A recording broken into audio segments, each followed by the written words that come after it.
Over the past year, there's been a tendency to define films made with high competence as masterpieces. Sinners and One Battle After Another both had interesting concepts and demonstrated filmmaking that was impressive from a technical standpoint, but each lacked a powerful story strong enough to elevate it to masterpiece status. In an era whose focus has often drifted towards social engineering, audiences have been starved of films that pay deep attention to the craft of filmmaking. So when these films arrive, people mistake that starvation for greatness in a wave of overexcitement.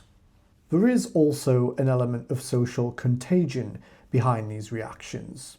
On release, Marty Supreme was declared the best film of the year and widely predicted to have success at the Oscars. However, after some in the arts crowd developed distaste for comments made by Timothée Chalamet suggesting opera and ballet would die in art forms that few people care about anymore, that hype seemed to vanish overnight. Suddenly, people didn't appear quite as convinced that Marty Supreme was as fantastic as they remembered. A film's success often depends on its relationship with the crowd, and that relationship can be crushed by a comment or controversy completely unrelated to the merit of the work. It illustrates a weakness in the relationship between art and its audience. Admiration for beauty is often conditional, tied to the shifting mood of tribes and cultural groups.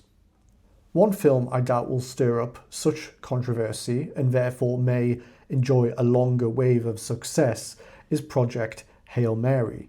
Early reviews are already declaring it a masterpiece, but this feels like another case of overexcitement. The film certainly has all the ingredients for broad audience appeal. You have a charming Ryan Gosling as the lead, an actor with a well-established positive reputation.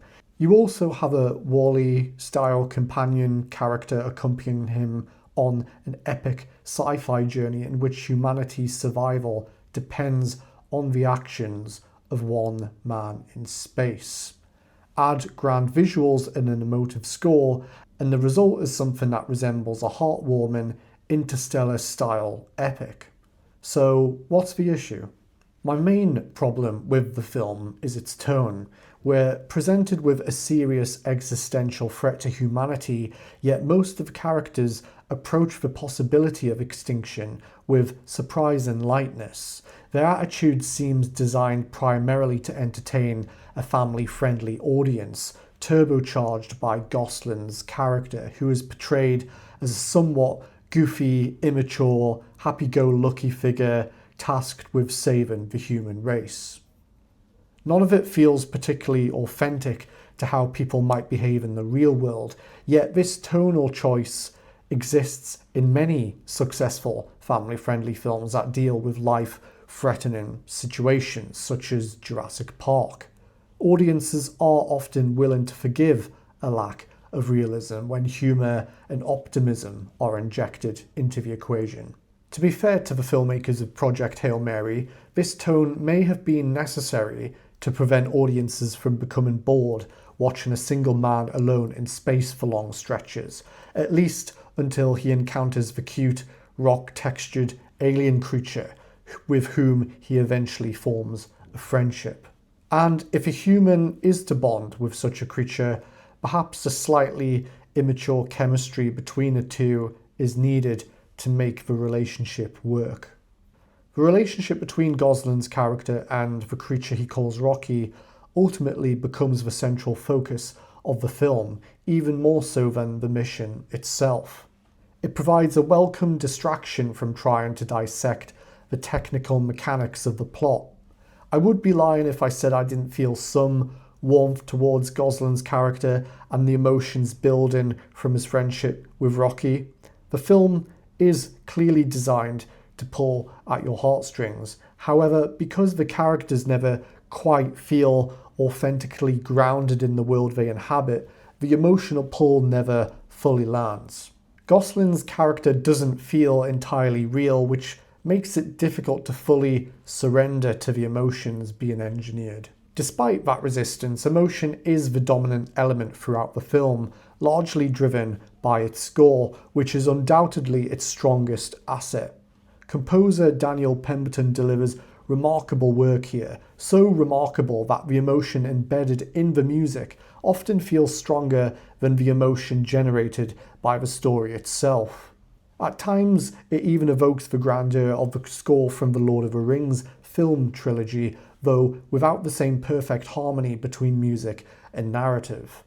What constitutes a masterpiece ultimately depends on individual perception and the standard one applies. For me, a masterpiece requires every element: story, performances, direction, technical craft, and everything beyond to operate at a high level while working together in harmony. That harmony must feel authentic and logical to the world being presented, producing genuine awe and admiration within the spectator. While certain elements of Project Hail Mary reach that level, not all of them align in a satisfying way, preventing the film from achieving that sense of unity. While certain elements of Project Hail Mary reach that level, not all of them align in a satisfying way, preventing the film from achieving that sense of unity.